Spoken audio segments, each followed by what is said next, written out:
So 6 months. That's a lot. That's a half a year. That is, in most countries, that is half a year. I don't think we could have kept a child alive this long.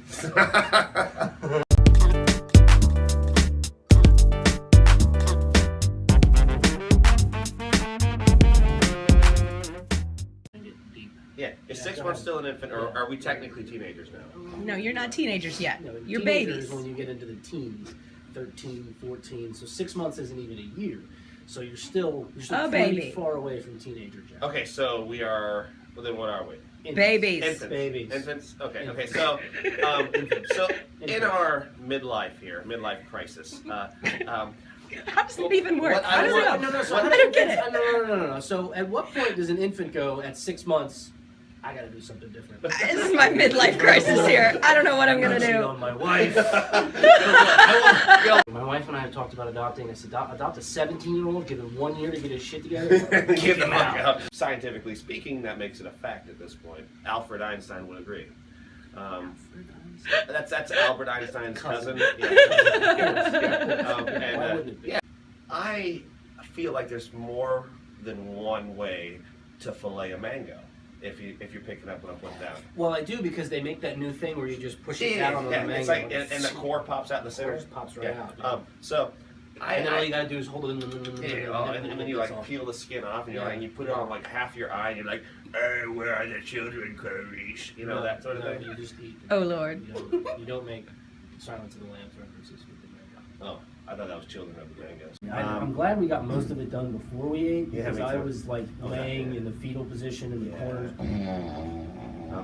No, when you poop on yourself, that's the fecal position. No. I was just sleeping. Fetal position. Okay, gotcha. Yeah, no, actually, when we got here, we were set up at this huge wooden table in the center of the room, and I was like, yeah, the sound's no good there. She's like, don't worry, I'll lift the table and move it. I was like, no, you won't, actually. She just like went over to the other end. She's like, look, it weighs nothing. I was like, Ha neck vein popping out. yeah. New smile-free bubble baby wash. Your baby will never smile at bubble-free baby bubble bubble bubble bubble bubble bubble bubble bubble bubble bubble bubble. See, it doesn't work. You're smiling. Smile-free bubble baby wash. And before you ask, we're not doing edible arrangements yet because it's really way too stressful for us to cut and arrange the fruit as well as retail it. So we're just gonna either sell fruit or flowers, one or the other. But wait, there's more. like the commercial. If you have allergies and stuff, then maybe we could get like some plastic flowers or something. Because people have allergies. So, the truth is, all our flowers are plastic. And ask me anything, which if you're a Reddit user, that's when somebody famous or when somebody with something interesting to say, Us. maybe, goes on the internet and then like thousands, hundreds of thousands of people sign in and ask questions, whether they're relevant to the interesting thing that that person does for a living or knows a lot about, or whether they're just silly questions. Right. And then that person picks and chooses the questions that he or she would answer. Yeah. All right? Any questions? Wait, I didn't point. Hold on. Oh. There, now we're pointing. Brian, what was your first thought when you met Jack for the first time? Oh, this is dangerous. This is dangerous territory. Well, so to be honest, when I met Jack, it was like way before he was into the Mohicans and the working out. Yeah. So it was back in Farnsworth Invention. So I was like, who's this quiet guy? We connected more when we both walked in beardless. And we just looked at each other and laughed. Oh, At that yeah. point, I was like, oh, God, we look like children. Because they made me grow my hair out, and I was like, well, I'm not going to shave for a long, long time. And I had a huge beard, and then I had to shave. And then they made us all shave everything, except for Jacob.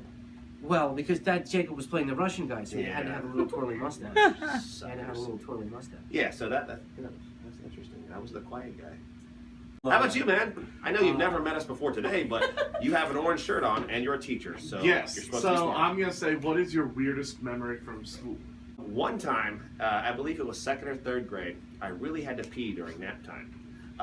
But we weren't allowed to move during nap time because basically Florida schools are like Nazi Hitler camps. So I accidentally Still peed are. on myself. I peed on myself and I was like, oh God, I'm peeing on myself. So I kind of like pulled it out and peed all over the floor under the desk next to me. So it would look like they peed on themselves. And then I just went back to sleep. So that was probably about it. That was my weirdest. What? That's great. That's great. So not only did you wet yourself, but you were like, I'm taking somebody down with Yeah, me. basically. Oh my God. Basically. So when I was in high school, I was a punk rocker, and we were always like sneaking off to smoke cigarettes and stuff. But I was also on the debate team because that was the thing. Yeah, it balances out. It balances out. You bring home trophies and they give you less detentions, I guess. But we were at some other school, and I was done for the day, so I snuck out and was smoking a cigarette with my buddy. And they had like a hall monitor. Kid, I was like, "Oh, fellows," he was trying to be all grown up about it. He was like, "I don't know how to tell you this, but it's a tobacco-free campus." I was like, "So we can't smoke them?" And he was like, "No, I'm sorry, you can't." I was like, "Can I eat it?" And he goes, "What?" And I put it out with my fingers and I ate it. And I was like, "Can I eat it?" And he was like, "Oh," and I was like, "Well, I did. I did. I did." Oh my God. That's just sad. Oh my God. You rebel, you. Did you Yeah. did you get sick? No, Okay. no, because I went and I spit it out. I didn't really eat it. Okay. I just like chewed it up until I chewed it up to look cool and tough, and then as soon as he left, I was like, "I hate so him because this is disgusting. Have smoked Camel Light is disgusting." Oh my God. I don't know. How'd you start How to start what? comedy? Me or him? Be specific. I, Brian, you go first this time. So, I was like a little kid that did play jokes and did voices. Like we were at Disney World or somewhere, and I was doing Michael Jackson impersonations, and like I was in. Did you have like a No, smaller so kid do next you to you? do you remember to make it after real? do you remember after the show in Charlotte, my mom screamed out, "Biddy, biddy, biddy, that's all." So I did that in church once. Like after mass was over, I was like a 4-year-old kid, and I leaned out in the aisle and went, "Biddy, biddy, biddy, that's all, folks." Yeah, I was born this way. This is my answer. And you have to attribute that quote to Lady Gaga with air quotes. Lady Gaga. Is that something she says? I don't know. Doesn't she have a song that says like "Born This Way" or Yeah. "Born This May"? I don't know. Born this May. She may have been born in May. Born dismay. Born Dismay. That's the weird Disney. Born dismay. Matt Damon this summer, Born Dismay. And it's just him very It's just him, disappointed. just It's like, so. For me, I was what the scientific community used to call a fatty McButterpants. I used to play jokes on people, you know. I used to put like tacks in the teacher's chair, or you know, stab their tires with knives and stuff. Things like that. Jokes. Yeah, Those those are are jokes. I'm pretty sure those are misdemeanors. Throw firecrackers at children, things like that.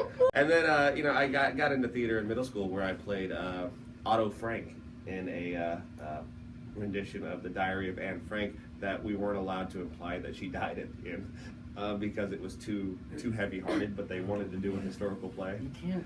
Yeah, That's I know. really hard to do. She didn't die. Don't It worry. ended with a Don't worry. musical number, like Oh, like a my Broadway Lord. stuff. It was interesting. And then like the entire time, I kept calling Margot Maggot. For some reason, I just could not get my head wrapped around the name Margot. Because there's a T on the end of it, and anyways, so I ended up calling her Maggot the entire show. That's And then, nice. Yeah, and then we had a musical number at the end because the ending of the real story was too depressing, and then we had to end all the whole. We had to cut out all the Anne Frank masturbation scenes, you know, her thinking about her body and stuff like that. So basically, we used the name Anne Frank, and it was Oh my God. and they were in a room. And there were Nazis. And then He's writing home like 2 weeks in and they don't suspect a thing. yeah, and then we started this whole shit. So, Thing. shit bit? This whole This whole shit We bit. started this Shit whole- pile. Margaret, what you got for us?